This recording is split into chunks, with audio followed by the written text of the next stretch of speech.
इंदौरी पोहा का नाम सुनते ही सबके मुंह में पानी आ जाता है। मैं अक्सर इंदौर से बाहर रहता हूँ कई बार, तो वहाँ के लोग जो भी मुझे मिलते हैं वो इंदौरी पोहा के बारे में जानकारी चाहते हैं। आज मैं आपको बताता हूँ पोहा की प्रोसेसिंग क्या है, कि शुरू से लेके आखिर तक पोहा कैसे बनता है। आप सोच रहे होंगे पोहा चावल से बनता है, ठीक सोचा ना? तो मैं आज आपको बताता हूँ पोहा पूरे धान से बनता है।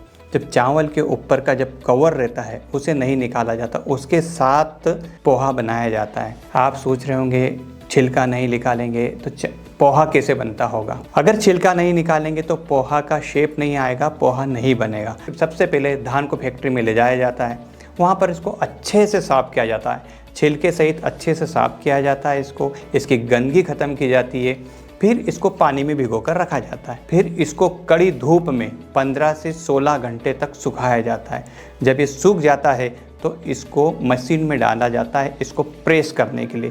जब इसको कंप्रेस किया जाता है तो इसका छिलका अपने आप निकल जाता है और पोहे का रॉ शेड आ जाता है। अगर इसमें पॉलिश कर दी जाएगी तो यह वाइट हो जाता है, नहीं तो ब्राउन कलर का पोहा हमें मिलता है। मैं जीतू शर्मा, हेल्थ कोच, पोहे के बारे में और पूरी जानकारी लेकर आपके समक्ष आ रहा हूँ। आप इस पूरा वीडियो को देखें और पोहे के बारे में सब जानकारी लें। चलिए मैं आपको जानकारी देता हूँ इस इंदौरी सुपर फूड के बारे में, जो हमारे शरीर के लिए कितना लाभकारी है। मैंने कहा इंदौरी सुपर फूड मतलब इसे हम कभी भी खा सकते हैं, लंच, ब्रेकफास्ट, डिनर कभी भी हम खा सकते हैं। पर सबसे महत्वपूर्ण बात यह है कि इसे हम चावल के बदले खा सकते हैं। अगर चावल की तुलना हम पोहा से करेंगे तो कहीं न कहीं पोहा बेस्ट फूड माना जाएगा चावल की अपेक्षा, क्योंकि चावल के अंदर 100 ग्राम चावल में 126 किलो कैलोरी होती है, जबकि पोहा के 100 ग्राम पोहा में केवल 110 किलो कैलोरी होती है। जब इसका हम ग्लाइसेमिक इंडेक्स देखने जाएंगे तो पोहे का ग्लाइसेमिक इंडेक्स 35 से 66 के बीच में होता है, वहीं चावल का ग्लाइसेमिक इंडेक्स 60 के करीब होता है, जो एकदम शुगर को बढ़ाता है। लेकिन पोहा का ग्लाइसेमिक इंडेक्स कम होने के कारण ये शुगर को नियंत्रित रखता है। इसके अंदर प्रोटीन 1.7 ग्राम होता है एंड इसके अंदर कार्बोहाइड्रेट 25.6 के करीब होता है, जो एक सुपर फूड ही कहा जाएगा, जो चावल की तुलना में एक बेहतर फूड हो सकता है। जब हम चावल को रिप्लेस करने की बात करते हैं तो आपके मन में ये सवाल आएगा कि क्या डायबिटिक व्यक्ति भी पोहा को अच्छी मात्रा में या अपना पेट भरने के लिए खा सकता है? बिल्कुल ज़रूर खा सकता है। डायबिटिक व्यक्ति पोहे को अच्छे से खा सकता है, और क्योंकि यह पचने में सबसे सरल होता है। इसके अलावा इसका ग्लाइसेमिक इंडेक्स चावल की अपेक्षा कम होता है, तो आपका ब्लड शुगर फ़ौरन नहीं बढ़ाएगा। इसके अंदर डाइटरी फाइबर भी होता है, जो आपको पेट को भरा भरा रखेगा। और आपको इसमें सबसे महत्वपूर्ण बात यह रहेगी, जब आपका पेट भरा रहेगा तो आपको दूसरा फूड खाने की इच्छा नहीं होगी।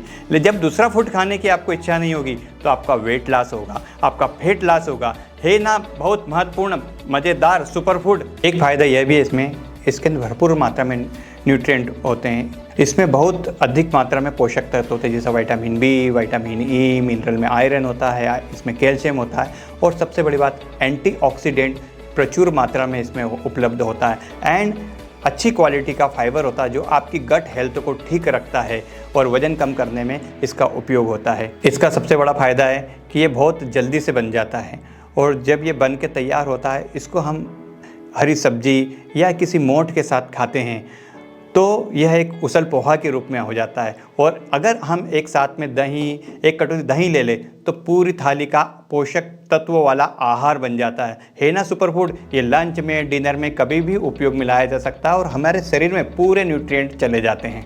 आज मैं आपको बताता हूँ 10 प्रकार से पोहा कैसे बनाया जाता है। अलग अलग 10 तरीके से मैं आपको पोहा बनाने की विधियाँ बताऊँगा, और इन विधि को मैं अलग अलग एक सेपरेट वीडियो बनाऊंगा। इसका पूरी तरह से डिटेल में उन वीडियो में उल्लेख रहेगा कि आपको जैसे पोहा बनाएं तो पोहा कैसे बनाया जाता है। तो सबसे पहला डिश है इसका नॉर्मल पोहा। नॉर्मल पोहा आप जानते होंगे, प्याज, हरी मिर्च, वेजिटेबल, इन सब से मिलकर एक नॉर्मल पोहा बनाया जा सकता है। नंबर 2, पोहा लच्छा पराठा। आपका इसका नाम सुनते से आपको मुँह में पानी आ रहा होगा। इसको बनाने के लिए पोहे को बहुत देर तक गलाया जाता है। जब ये थोड़ा सा मेल्ट होने वाला रहता है तो इसमें कुछ मात्रा में आटा मिलाया जाता है और जैसे हम इसको बेलन से बेल कर या फिर ओवन में सेक कर इसमें घर का बना हुआ मक्खन लगाकर और हरी सब्जियों के साथ खाएंगे तो ये बहुत अच्छा सुपर फूड कहलाएगा।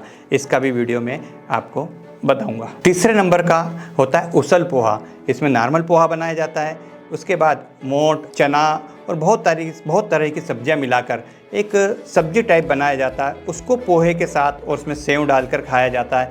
ये हमारे लिए बहुत ही अच्छा, बहुत कम मात्रा में हमारा पेट को फुल कर देता है और ये बहुत ज़्यादा सुपर फूड कहलाता है। चौथा बहुत इंटरेस्टिंग है, पोहा रायता। जब हम खाना खा रहे हैं, हम खाने के साथ पोहा रायता खाएंगे तो पोहे में जो न्यूट्रिएंट है वो भी हमें मिलेंगे, दही में है वो भी मिलेंगे और रोटी में है वो भी मिलेंगे, साथ में थोड़ा सब्जी लेंगे तो ये पूरा सुपर फूड हो जाएगा। इसलिए पोहा रायता, इसकी बनाने की भी विधि मैं आपको बताऊंगा। आगे आता है पोहा चाट, जिसमें ये होता है आप नॉर्मल जो पोहा है उसको बेक कर लें, थोड़ा सा उसको सेक लें पोहे को। उसके बाद हम जैसे मिलाते हैं, एक चाट बनाते हैं, उस चाट में इसको मिला दिया जाए और ऊपर से थोड़ा सा गरम तेल इसमें डालेंगे और ऊपर काला नमक, मिर्ची और इन सबको मिलाकर खाएंगे तो ये दोपहर के लिए हमारा बहुत शानदार स्नैक्स तैयार हो जाएगा। एक और फूड है पोहा कड़ी पकोड़ा।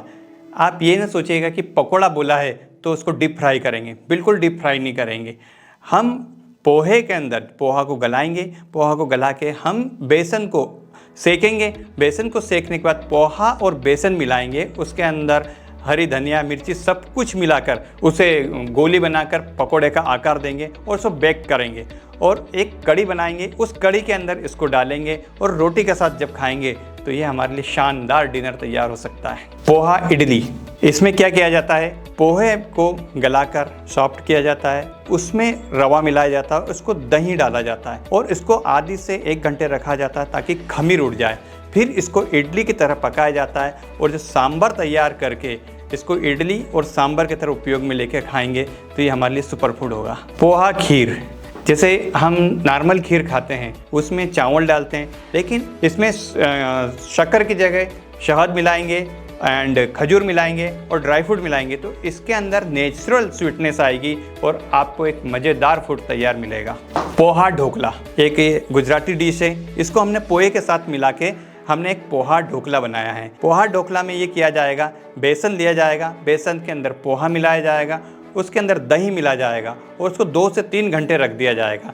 जब 2 से 3 घंटे रखने के बाद उसमें खमीर उड़ जाएगा तो इसको खम्मण की तरह बनाया जाएगा और यह सुपर स्नैक तैयार होगा। शाम के 4 बजे के लिए या फिर दोपहर के लिए, कभी भी के लिए भी सुपर स्नैक तैयार होगा। इस तरीके से पोहे के बहुत सारी डिशेज़ बनाई जा सकती है।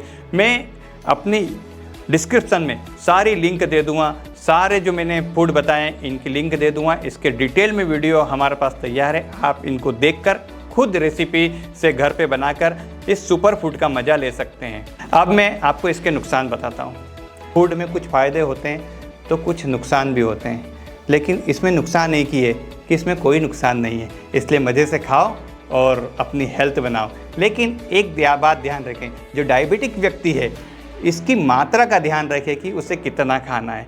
ऐसा नहीं कि टेस्टी है तो इसे बहुत खाया जाए, बस केवल डायबिटिक व्यक्ति को इसको देख कर खाना है और ये हमारे लिए बेहतरीन सुपर फूड का काम करता है। मैं जीतू शर्मा, हेल्थ कोच, इस तरह की और कई रोचक जानकारियाँ लेकर आपके समक्ष उपस्थित होता रहूँगा। धन्यवाद।